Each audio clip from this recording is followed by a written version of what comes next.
Hello, hello, and welcome to the From Nature to Nurture podcast. I am your host, Danielle, and we are here today with our 13th episode. Today's episode is all about easing into winter and how you shift your routine to make this transition time easier on your body. Right now, here in November, we just experienced in Tennessee our first frost and our first little bit of snow. And usually we don't get too much snow until later in the winter, like February or March, but it changed real fast from beautiful peak color in the leaves to everything frozen. So this episode couldn't have come at a better time for myself personally. I want to start off this episode by sharing a quote. This is from the book The Generosity of Plants by Rosemary Gladstar. This book is a combination of a bunch of quotes from different herbalists and plant lovers. So this exact quote comes from Nancy Phillips, who is also an herbalist. And it says, "Nature insists that we slow down, listen, and observe. Beauty and stillness fill us when we stop our incessant human chatter." I love that. It's just so beautiful. And it's exactly how I feel. Every fall, I start feeling that slow down, that slow energy. My energy is turning internal. The garden has been put to bed. There's less things going on for me. I'm not outside as much. And it's just that time where we have more of an inward energy. And we learned this by following nature, right? This is the time when all of the leaves start to fall, all of the plants die back, and that energy is going back into the roots. What I love about this time of year is that it gives us a beautiful lesson on letting go. And letting go is really hard for us humans. We really like to hold tight onto things and people and situations, and that's obviously not always the healthiest, depending on what it is. But in nature, right now, all of the energy is going into the roots. It's all turning inward. The upper parts of the plants, the outside of the ground parts of the plants are dying back, and all of that vital energy is being focused on growing those roots, growing that really strong foundation. And we can mirror that in our own lives during this time as well. The more we notice these changes in nature, the more that we will also notice our body will subtly start to shift in these same ways as well. As the air grows colder and the light starts to fade earlier, our bodies and spirits are quietly asking for us to move differently. They want us to rest more, to focus more on ourselves and not as much as what's going on around us, to really do that deep self-care and deep introspection to see what we really want out of life. This is a time to recalibrate rather than retreating, which a lot of people kind of see winter as a time of retreat. But it's a time where we just slow down without losing momentum, and the winter teaches us how to reinvest that energy back into ourselves that we've been putting out into the community throughout the spring and summertime. So, by following the path of the plants, we see that this is a time to reassess, to reimagine what we want for this coming year, and to look back on what has all happened already this year. Now, I don't do New Year's resolutions in January. What I like to do is I pick a word for the theme of the year, and that is the word that I will use to kind of guide me through all my decisions in the year. This year, my word was soar, which ended up taking some different twists and turns because I chose this word last year when I thought that my business was going to look different, when I still had a product line and a full apothecary, and ended up shifting into only teaching. And so soar took on a different meaning. For me, it took on that I was more like leaving the coop, leaving where I'm like cozy and comfortable and leaping into the unknown and surviving, and more than surviving, thriving. This year was full of changes, full of newness, and it ended up turning out okay. So this is that time of year where I kind of look back on, how well I stuck to that word, how it integrated into my life, and start to pick a new word. A new word hasn't presented itself yet, so I'm still trying to figure it out. But those are the kind of practices that I do this time of year instead of outwardly working on big goals, I'm inwardly looking at what needs to change and shift. And this can be really hard. This is, the beginning of the holiday season, and so it's a very high energy, busy time. And sometimes it's easy to get lost in the mad dash of all of the different gathering and events that you have, and the parties and the gifts, and trying to have the best decorations and all the different things. But when we follow that nature example, it really is about slowing down and turning inward. And I can say that ever since I started really deeply integrating living by the nature cycles, that I have been the healthiest mind, body, soul, and the happiest that I've ever been. And I feel those pulls, those subtle shifts in the energy of each season a lot more acutely each year. It gets stronger and stronger, where even before fall really starts, I'll start to feel that slowdown. And then right before spring really bursts, I start to kind of feel that ramp up of energy. And it's really, really beautiful and deepens my herbal practice, to be completely honest, by watching the plants' full life cycles and watching where their energy is transitioning to each time of the season is a great way of growing your connection to the plants before you even start working with them medicinally. So, before we get into specific herbs that I like to work with this time of year, I want to talk about some practical shifts. Now, like I said, this time of year can be a little stressful because of all the different events and stuff, but also seasonal changes are just really hard on our bodies. We just ended daylight savings, and that changed, our sleep schedules, which don't even get me started on how I feel about daylight savings time. But there's a lot that we can do outside of just taking something that can help us with these shifts. So these are like listening to your body when you need to rest. I know that I sleep more in the winter because that's what our bodies want to do. With less sunlight, we are naturally more tired, but also our bodies are hardwired biologically to work with the rising and the setting sun. So, when the sun is setting at 4:30, it's natural to be more tired that time. So, if you can, try to see at least one of the sunrises or sunsets. I know they're kind of early in the morning or kind of at a weird time in the afternoon, but that can also help get us back in sync with the natural world. And there's also things like breath work, getting outside, doing a bit of grounding. I know when it's cold, it's really hard to do more grounding because you don't want to stand barefoot, out in the snow or something. But I have found other practices, just like holding onto a branch of a tree or fully hugging a tree. I have found that my favorite is actually pressing my forehead to a tree, so like my third eye area. Oh, it is so, so soothing and so powerful. So that's a way that you can ground without having to touch the ground, because it can be really cold. And then you could also do things like journaling. Like I said, like this is that time of release. And so, journaling what you didn't like about this year, what things you want to let go, people, places, jobs, um, ideas that you want to shed and release, and what you want to continue to cultivate and grow. So different practices like that can be really helpful. In terms of like a daily flow, I like to have herbal teas going throughout the day. That helps with grounding, but also helps with those shifts that are happening inside your body, which we'll talk about those herbs in a minute.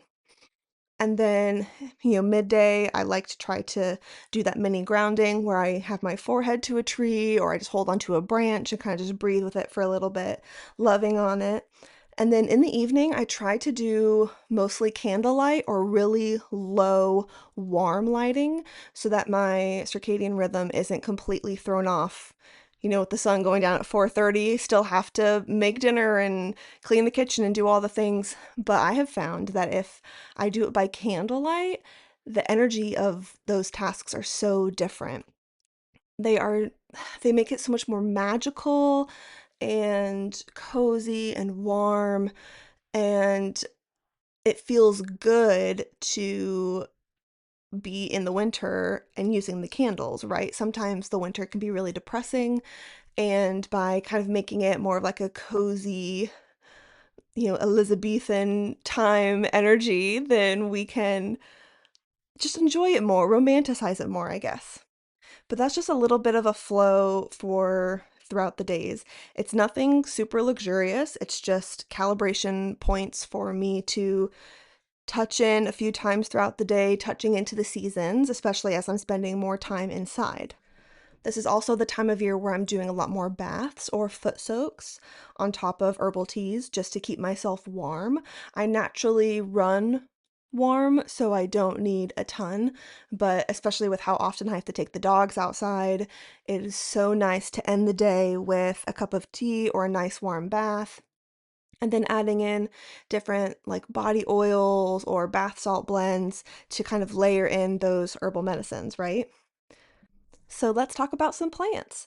This is the time of year that I like to work with the plants more as food as medicine instead of taking a bunch of like tinctures and whatnot. So how this looks like for me is adding in different herbs into my soups and sauces and different things like that, making herbal seasoning blends, and putting my cooking vinegars, like infusing my cooking vinegars and putting my oxymels in different drinks, and obviously tons and tons and tons of herbal teas.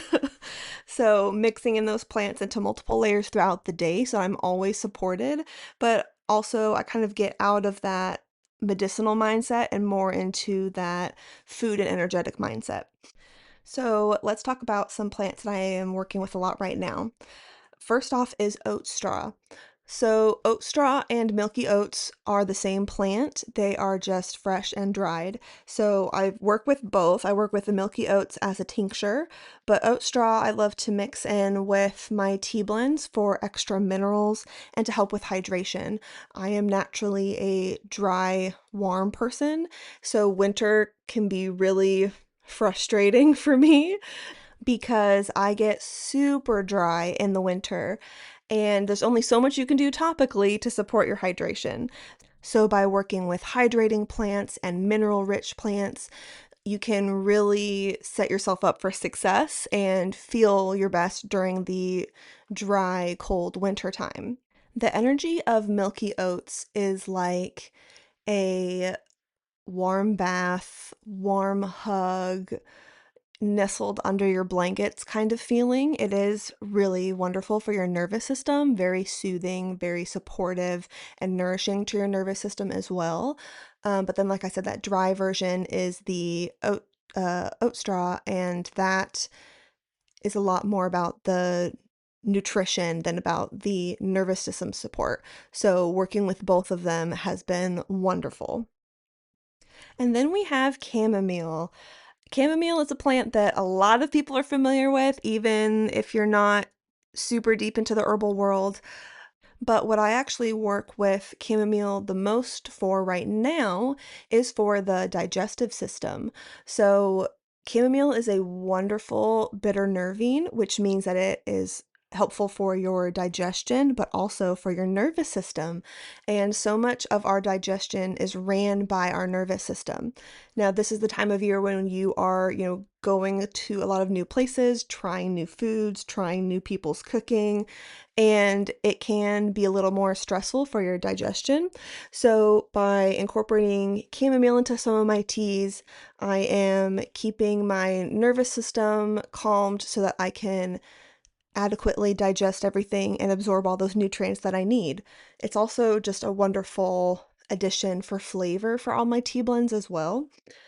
If you make a simple chamomile tea, it tastes pretty sweet, but when you make it into a longer overnight infusion, you get more of those bitters, or if you tincture it, you get more of those bitter tastes.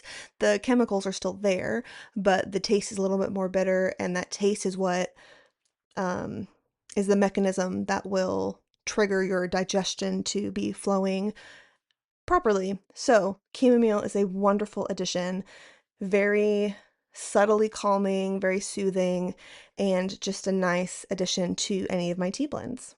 And then we have rose, another plant that most everyone is familiar with. But I like to work with rose during the winter times for more of the heart support and emotional support. So, rose is a very soothing, calming plant in a subtle capacity. It's not a hypnotic or a sedative, so it's one that can be worked with throughout the day, but it's just a gentle reminder to be gentle with ourselves and to not put too much on our own shoulders or push too hard. It's also a nice heart opener and heart soothing plant, especially as you're going to holiday gatherings and maybe people aren't there because they passed or because schedules or illness or finances, whatnot. And so we're often missing people during this time of year. And rose can be a wonderful ally for supporting us through those emotional transitions and kind of sticky points.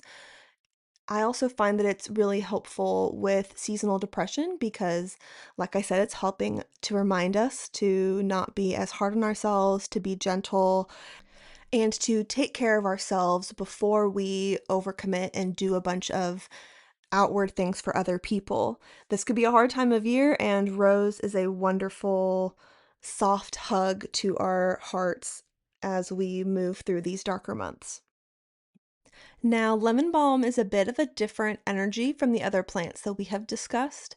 While lemon balm is still unnerving, meaning that it helps our nervous system and is an inherently calming plant, lemon balm is also an uplifting plant. So, wonderful for seasonal depression, wonderful for just the blues of the holiday seasons that a lot of people will get during the holidays or directly right after the holidays, like that crash afterwards, because lemon balm has this calming but uplifting energy. I know I've used this analogy for a few different plants before, but that's because this is the best analogy that I can think of. But it's similar to that feeling of, you're driving down a backcountry road, the sun is shining, the windows are down, you have some nice music, and you're just relaxed but energized at the same time. Lemon balm is a wonderful support for this time of year. I know a lot of people that lean on it through the darker months because of that uplifting energy. On top of the emotional upliftment, it also lends us a little bit of just vitality again with not having as much sunlight and being inside more. We do tend to be more tired and lethargic, and it's hard to get some things done. We want to just hermit in because it's cold and we don't want to go outside and go to the gym or go see a friend or whatever. We just kind of want to stick to ourselves. It's more of that inward energy, but we still have to get things done. Sometimes we do need to leave the house. We need to go check on our friends. We need to connect with our community, and lemon balm can be a wonderful support for giving us that little push out the door. Of course, I'm going to talk about Tulsi. If you haven't listened to my 2 episodes on Tulsi a few episodes back, you should definitely do that because Tulsi has a very special place in my heart, and of course, I'm going to talk about it more. So, Tulsi is another calming and uplifting plant, very similar to lemon balm. Tulsi has a little bit of sassiness to it, a little bit of spice, in my opinion, where Tulsi is a kind of a kick, a kick kind of energy. I don't know how else to describe it. Where it is calming and grounding, but also kind of gives us a little bit of like that kickstart, like a little more of a kick than lemon balm is. But Tulsi is a wonderful plant for helping us during these transitions because it is that balance, just like the lemon balm, of calming and uplifting. This time of year, we are kind of like discombobulated with how fast the seasons change and with how much is going on. And so having a little bit of a balance in that plant can give us also that same balance. Tulsi also has a wonderful affinity for the brain, which can also be helpful during the um, winter season for multiple reasons. One, for keeping track of all of your different like events that you have going on, but also as we're moving into this reflection time, Tulsi can help us to recall better what happened this year. Sometimes things happen so fast and it's hard for us to really capture those moments in our memory. And Tulsi having a great neuro affinity can help us to recall those as we are kind of looking back through the year and making our plans for the following year. And then, of course, I just love the taste. A lot of people, I don't know, some people don't like the taste. It's a very interesting, I can't even describe it. It's a little, like I said, it's a little spicy. Um, but Tulsi is a great addition for your daytime tea blends that you're kind of drinking throughout the day. And last but not least, we have cinnamon. I have been craving cinnamon like crazy, probably because it's cold and I want some of that warmth and heat and vitality. Obviously, cinnamon is a great warming plant, which obviously makes it great for the winter since it's so cold, but cinnamon is also wonderful for our digestion, kind of going back to some of the other plants where this is the time of year that we need kind of that extra digestion support. We're eating new foods, we're having a lot more um, breads and things like that, and so cinnamon is a great addition to be able to help us break those down efficiently and be feeling our best in our digestion and also just all over. Because if our digestion is on point, then we are absorbing all the nutrients that we need, which then feeds all of our body systems. So digestion is so, so, so important. It also just really helps make a lot of tea blends taste wonderful and is wonderful in foods. This is the time of year when we do a lot of cinnamon in different baked goods. So I incorporate cinnamon in a lot of different dishes. Speaking of dishes, I wanted to share a little bit more in depth about that food as medicine concept, some different things that I like to incorporate specifically into my food. Making herbal seasoning salts is at the top there for me. I always have some sort of herbal salt blends or powdered herbs that I will add to a lot of different dishes. The very first herb that I started working with in this capacity was actually nettle. And I don't like the taste of nettle. Some people do, but it blends in to seasoning blends or into dishes really well because a lot of our foods can overpower that. So I will add nettle to pasta sauces, to meat marinades, to soup stocks, all sorts of different things. But nettle just has so many micronutrients and vitamins. So very, very important and a really easy plant to incorporate into your food. And then, of course, we have mushrooms. I'm another one who doesn't like the taste of mushrooms, but medicinal mushrooms I love. I always have some sort of powdered mushroom extract in majority of my foods. It's normally reishi, lion's mane, or turkey tail, or all three. And it's another one where the taste just kind of blends into a lot of things. They're not really, really strong in the powdered form. They just have like a little bit of earthiness to it. So by mixing in, that into soups and sauces, like you can't really tell a difference. So that's like my easiest tip of just like mix it into your foods. You don't need to always have like extracts and teas and all these different things. You can just start by adding in herbs to your food. Swapping out your seasoning salts it's a wonderful way to get to know a plant and to make it a bit more palatable if you don't enjoy it. And it's fun to experiment with.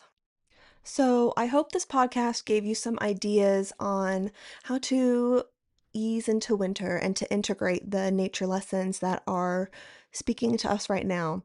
I would like to invite you to take a moment this week to sit down, make a little cup of tea, and to ask yourself where you can create some more space and stillness this week, where you can let go a little bit and prioritize your own rooting down into the season.